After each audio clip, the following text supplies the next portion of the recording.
orar las promesas de Dios en el Espíritu. Dios nos ha dado muchas promesas en la Biblia para satisfacer cada una de nuestras necesidades. El Antiguo y el Nuevo Testamento tienen extraordinarios ejemplos del pueblo de Dios que reclama las promesas de su palabra al afrontar dificultades.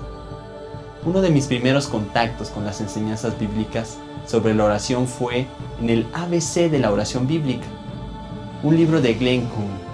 Aprendí el concepto de reclamar las promesas de Dios en oración, como joven cristiano, y resultó ser una gran bendición a lo largo de mi vida y mi ministerio. La fórmula para orar es sencilla. Pedid y se os dará.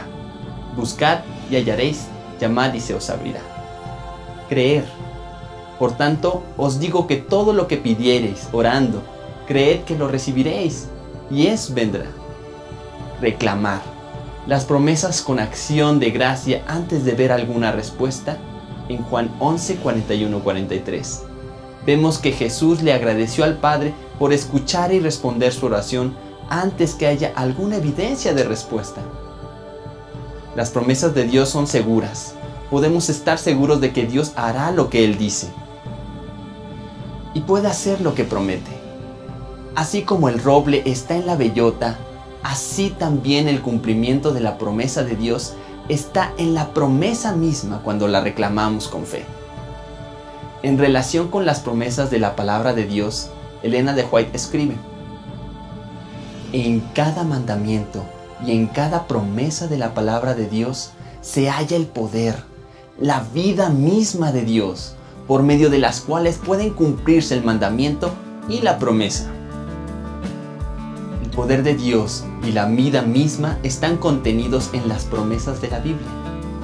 Nada puede interponerse en el camino de sus promesas, que se cumplen cuando las reclamamos por fe, con oración perseverante.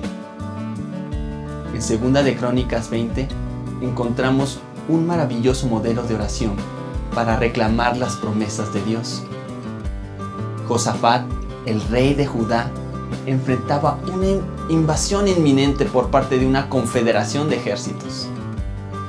Él había hecho preparativos para esa crisis, aumentando el ejército de Judá y sus defensas.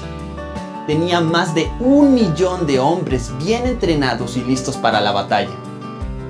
Sin embargo, cuando el rey se enteró de la amenaza, su primera respuesta no fue asegurarse de sus preparativos para la guerra, sino que se dirigió al Señor. Cuando enfrentamos problemas en la vida, nuestra respuesta debiera ser la misma. Buscad primeramente al Señor. Esto no significa que dejemos de hacer lo que está a nuestro alcance para enfrentar cualquier situación que se enfrente. El peligro es que tenemos la tendencia de acudir inmediatamente a nuestros recursos humanos en busca de ayuda y liberación. Nuestra mente, a menudo, comienza a formular maneras de resolver el problema, en vez de dirigirse primeramente a Dios. La respuesta de Josafat es un buen ejemplo a seguir.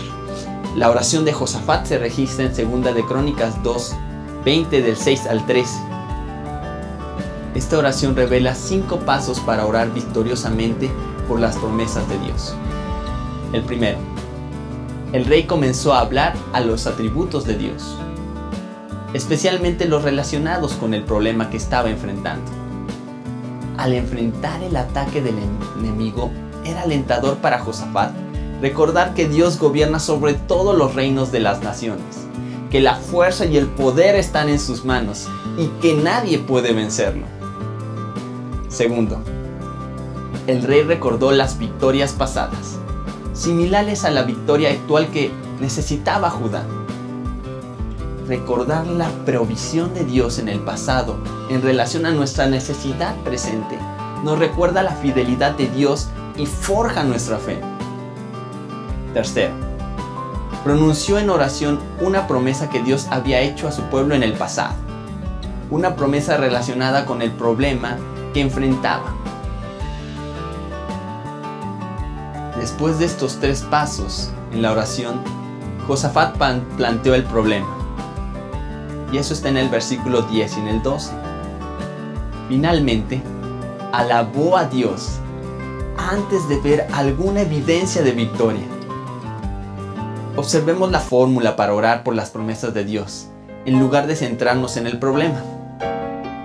Alabanza, victorias pasadas, promesa, presentar el problema y la alabanza.